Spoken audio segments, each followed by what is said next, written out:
Perang Kedongdong adalah perlawanan rakyat Cirebon, merupakan perang besar yang luput dari catatan sejarah.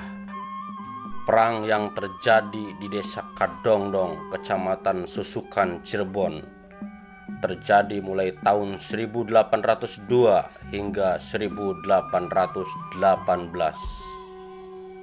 Perang Kedongdong muncul lantaran warga setempat memprotes keputusan Belanda yang menerapkan pajak dengan nilai tinggi. Warga marah lantaran nilai pajak mencekik masyarakat. Kang Odoy Channel menguak mitos, fakta, dan sejarah.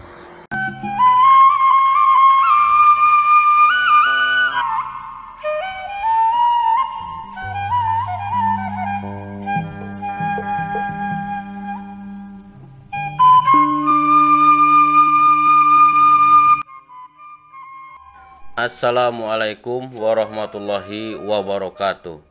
Salam jumpa kembali sahabat Odoy bersama Kang Odoy Channel yang menguak mitos, fakta, dan sejarah.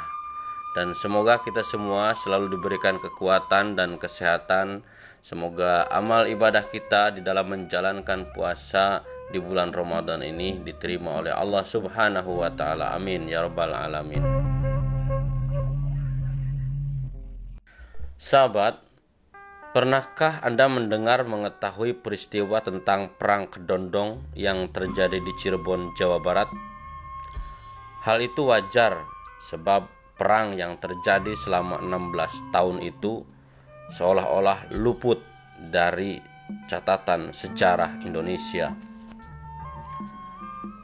Perang yang terjadi di Desa Kedongdong, Kecamatan Susukan, Cirebon, itu terjadi mulai tahun 1802 hingga 1818. Perang muncul lantaran warga setempat memprotes keputusan Belanda yang menerapkan pajak dengan nilai tinggi, hingga warga marah lantaran nilai pajak mencekik masyarakat.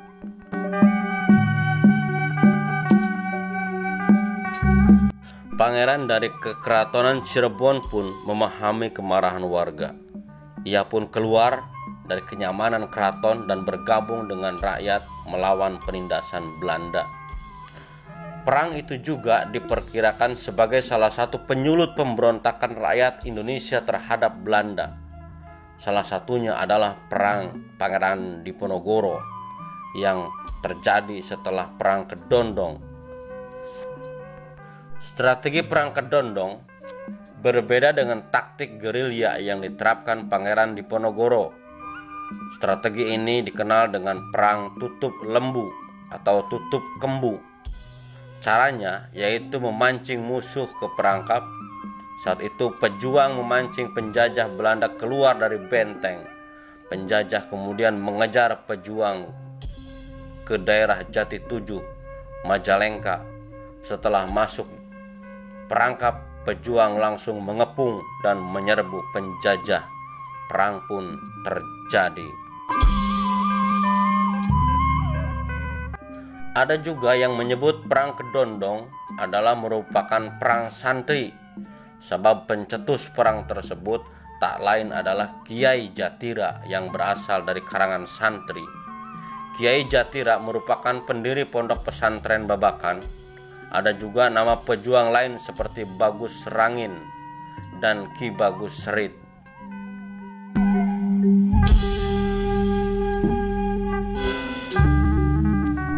Pemberontakan di Cirebon menjadi perhatian serius dari Belanda, sebab pemberontakan itu mengancam eksistensi Belanda di Cirebon.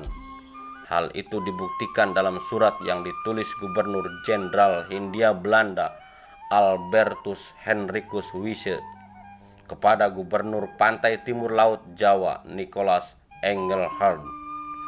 Surat itu menyebutkan eksistensi kolonial di Cirebon semakin memburuk. Gubernur Jenderal dalam surat tersebut menyampaikan akan segera dikeluarkan surat perintah agar secepat mungkin mengirimkan pasukan dari Madura yang telah ditempatkan di ujung timur laut Jawa, yang terdiri atas 1 kompi di Surabaya, 1 batalion, dan 2 batalion di bawah perintah Bupati Madura yang sudah disiagakan di Bangkalan. Sahabat, pada tahun 1812 Belanda menangkap Ki Bagus Rangin. Namun perjuangan tetap berkobar hingga akhirnya pada tahun 1818 Belanda memadamkan perjuangan tersebut. Banyak pihak yang menyebutkan Ki Bagus Rangin dihukum mati setelah Belanda menangkapnya. Tapi masih banyak juga yang menganggap bahwa Ki Bagus Rangin menjadi sosok yang misterius, sebab beberapa arsip dan penelitian tak menemukan data mengenai penangkapan Ki Bagus Rangin.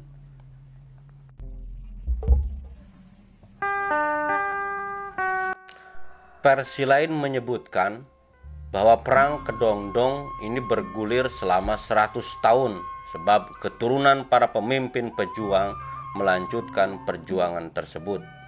Namun ada juga versi yang mengatakan bahwa perjuangan warga Cirebon itu terjadi selama 20 tahun. Yang pasti peperangan yang luput dari catatan sejarah itu merupakan perjuangan besar yang terjadi di Cirebon.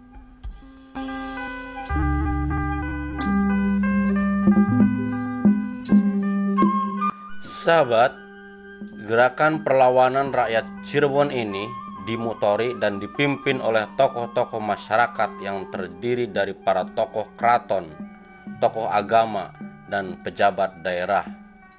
Sebelum pecahnya perang Kedongdong, beberapa tokoh penggerak seperti Sultan Muhammad Safiuddin atau yang kita kenal dengan Sultan Matangaji, Pangeran Surya Kusuma melakukan pertemuan di Tengah Tani, yaitu sebuah daerah di Cirebon. Mereka memusyawarahkan tentang kesepakatan yang diantaranya ialah sepakat untuk mengadakan perlawanan terhadap penguasa-penguasa kolonial di Cirebon. Dan hasil kesepakatan itu segera disebarkan secara diam-diam. Kemudian pada tanggal 27 Maret tahun 1801, mereka berkumpul kembali bersama tokoh-tokoh lainnya di tempat yang sama, yang kemudian tempat pertemuan tersebut ditetapkan sebagai kantor perjuangan. Dan akhirnya berbagai pergerakan perlawanan rakyat berupa huru-hara pun pecah secara sporadis di berbagai wilayah di Cirebon. Setidaknya hal ini dimulai sejak tahun 1802. Target pertama dari gerakan perlawanan tersebut adalah orang-orang Cina yang mereka anggap sebagai penyewa tanah pemeras rakyat. Tidak hanya itu, berdasarkan laporan Residen Servatius pada tahun 1817 disebutkan bahwa selama pergerakan perlawanan tahun 1806, penduduk telah membakar semua pabrik gula serta membinasakan tanaman tebu. Tak hanya residen Cirebon, setelah mengetahui peristiwa perlawanan tersebut, residen Priangan yakni Van Hotman segera berangkat menuju perbatasan untuk melindungi gudang-gudang kopi di Tomo dan Karangsembung dari amuk massa. Berdasarkan Bisluit 25 Januari 1818 nomor 1, Wali Negara memerintahkan beberapa pasukan untuk segera berangkat ke Cirebon melalui jalur laut.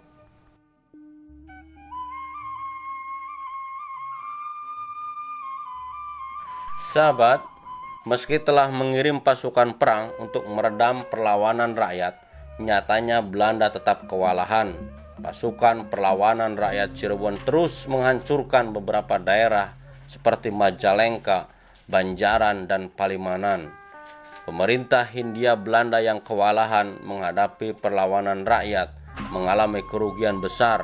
Setidaknya Belanda menderita kerugian sekitar 150.000 gulden.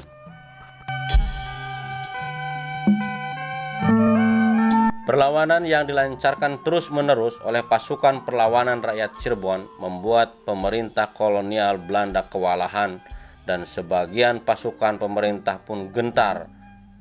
Bahkan Servetius menyebut mereka bersifat pengecut. Oke sahabat, itulah sekilas tentang Perang Kedondong, sebuah perang besar rakyat Cirebon melawan ketidakadilan Belanda yang luput dari catatan sejarah. Padahal perang tersebut merupakan perang yang cukup besar, bahkan lebih besar dari perang Pangeran Diponegoro.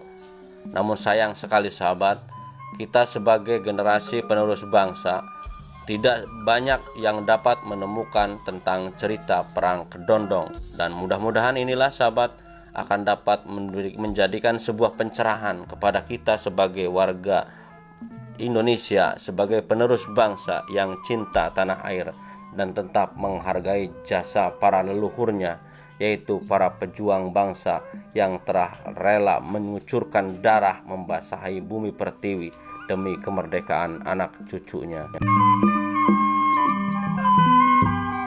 Oke, terima kasih atas kebersamaannya. Mudah-mudahan bermanfaat. Jumpa kembali bersama Kang Odoy Channel menguak mitos, fakta, dan sejarah.